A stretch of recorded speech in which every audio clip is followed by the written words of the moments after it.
So, my father-in-law, Jim, was my scapegoat. It was he that could lay all the blame for everything wrong in my life. He was holding everything that I needed, that I wanted, and he wouldn't let it go. And I realized, as I was driving down, that was a lie. I know it's a lie because I know the story of Yeshua, the one called Jesus, who also was a scapegoat, who died, who was wrongfully executed.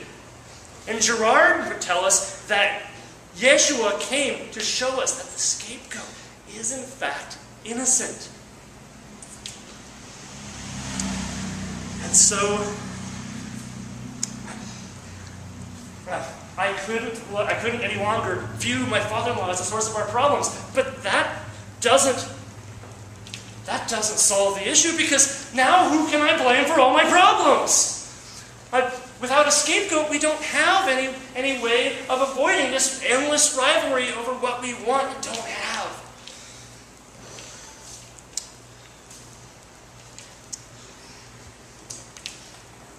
But when I reached our destination, I knew what I had to do.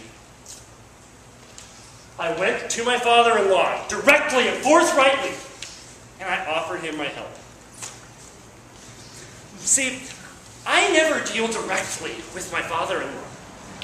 If I ever wanted anything from him or needed anything, I would tell my Lady Annie, and she would convey that to me. Or if he wanted to ask me something, he would mention it to Annie, and then Annie would happen to mention it to me. She was our mediator, and we never dealt with each other if we could at all help it. So I could have busied myself with anything, but I went to him and I offered my help. I placed myself in this position of mentorship for him to show me the way of hooking up this RV where he could mentor me in something that he was really passionate about. So I was able, by getting myself some space to think, I was able to salvage the time to build what little connection I could and what relationship I could in the rest of that time. And so that small gesture, when I looked him in the eye and shook his hand and thanked him for all the help that he had given our family, I knew that tiny gesture was such a huge stride. But without a scapegoat, I didn't know where to put my anger, as I was soon to discover, because the story doesn't end there.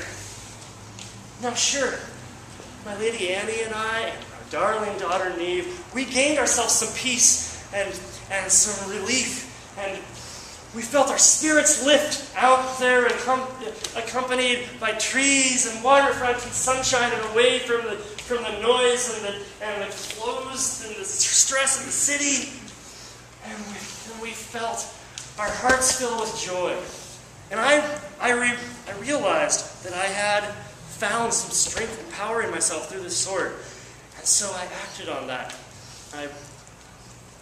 I stepped to our door, and I drew my blade, and I walked the entire circumference of our RV, drawing a circle in the dust. And then I came inside, and I placed the sword in the scabbard on the door jamb above the entrance to our home as a symbol of blessing and protection for our house. And oh, how we slept peacefully that night. But it wasn't long before one day I learned something shocking again. I learned that my father-in-law had never intended for any of us to ever drive the RV at all. No. It was simply his intent that he would give us the RV to stay in, and he would drive it to wherever we needed, and he would park it, and he would hook it up, and he would go home, and if we ever needed it, we would call him, and he would come out, and he would move it for us again. This was destroying my plans. Gone was my dream of jaunts to the coast, and camping by riversides, and sojourns in the Olympic forest. It was all shattered by his selfish, grasping hand refusing to give up his treasure. And I felt again helpless. I felt again the strength drain out of me. I was a little boy, a child who would go wherever the grown-ups let him go or tell him to go, and I could do nothing. He was again from afar, from across the Columbia River. He was the head of our family, and I was nothing. So I stormed and I raged, and Annie sought to comfort me, but it was no use. And I felt such despair and shame. And my eyes fell upon that sword in the mantle. And I felt that all that strength that I had experienced was a lie, and I had no right to act on it. And so I tore the sword down from its perch, and I stormed out the door, and I flung it aside, believing that I had no right to wield it. And I left. Thinking about it now, it reminds me again of the story of Yeshua. Because John wrote that in the beginning was the Word. And the Word was with God, and the Word was God. He was with God in the beginning. Through Him all things were made. Without Him nothing was made that has been made. In Him was life, and that light was the light of men. The light shines in the darkness, but the darkness has not understood it. See, Yeshua was the Word, the Logos. But he wasn't the Logos of common reason that the Greeks ascribed to. He represents a Logos of love, standing in opposition to the Logos of violence that the powers of civilization bring against us. That Logos is so fragile. It hangs by a single thread, and the slightest force can snap it. The light shines in the darkness, but the darkness has not understood it. He was in the world, and though the world was made through Him, the world did not recognize Him. He came to that which was His own, but His own did not receive Him. I realize now that though I had felt that Logos, and when you experience that Logos of love, whether the people who met Yeshua or the people who encounter Yeshua today or someone who experiences it in themselves as I did, it arrests you, it's compelling, nothing else matters when you encounter it. But then life goes on and forces come in and they snap that thread.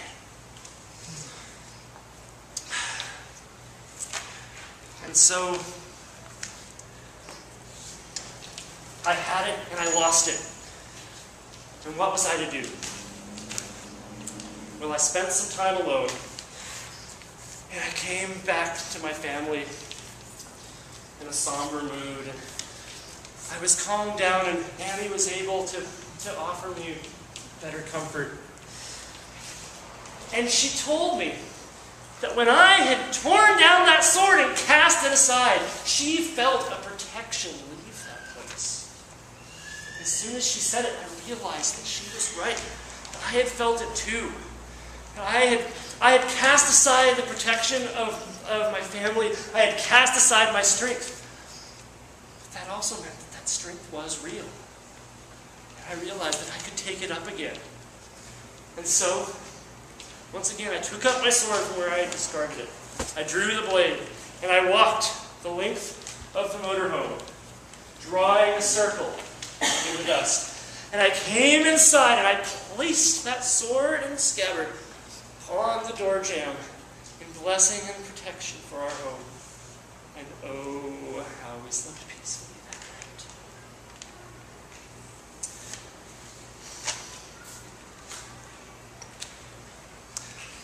So once again,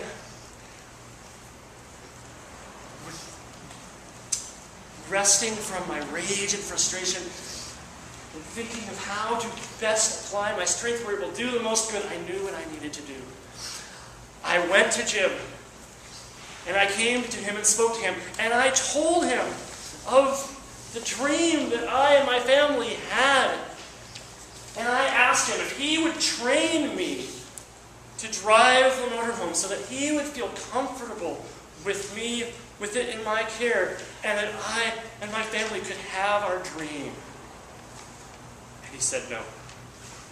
Oh, man. He said no! I was defeated again! I was powerless! There was nothing I could do! He refused. He said that he had spent so much time working and tinkering with that engine and that motorhome that no one but him knew all the subtle things to listen and watch for, and no one but him could drive it, and he was not comfortable with anyone ever touching that wheel. So I was utterly defeated. Except that I wasn't. Sure, I didn't get what I asked for, but I asked it. I didn't get the dream that I had. Our dream of summer has changed utterly as all these forces have come in that we could not have predicted.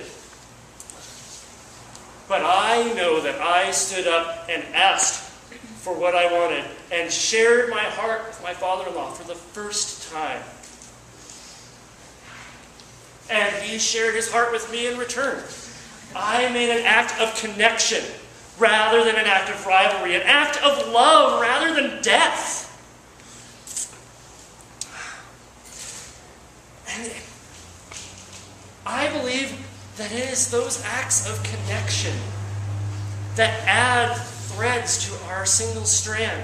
That when I make a thread of love between myself and my Lady Annie, between myself and my father-in-law Jim, when I weave a cord of love between all of you, between all of my family, all of my friends, everyone that I meet, many threads make the cord strong.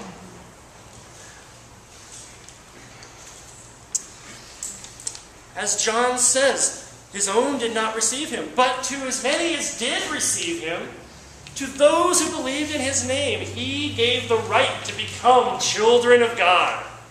Children born not of natural descent, nor of human decision or a husband's will, but born of God. The Word became flesh and made his dwelling among us. We have seen his glory, the glory of the one and only, who came from the Father, full of grace and truth. And I believe that we're called to imitate the life of Yeshua. And as we imitate that logos of love, we weave the strands that make that logos strong and able to stand up in opposition to the logos of violence that civilization brings down upon us. Because we add a strand and another and another and another. We add all these threads of love, and many threads weave the scabbard. Many threads together weave that scabbard of strength and protection that grants us that though we are wounded, we shall not die. That scabbard that stays our hand and prevents us from dealing a death blow to our relationships. And so, I just want to ask you all to join me in being children of God. And then we will see that grace and truth in our lives and in others' lives as it spreads. Join me in being children of God. Join me in the way of the sheathed sword. Join me in being children of love. Thank you.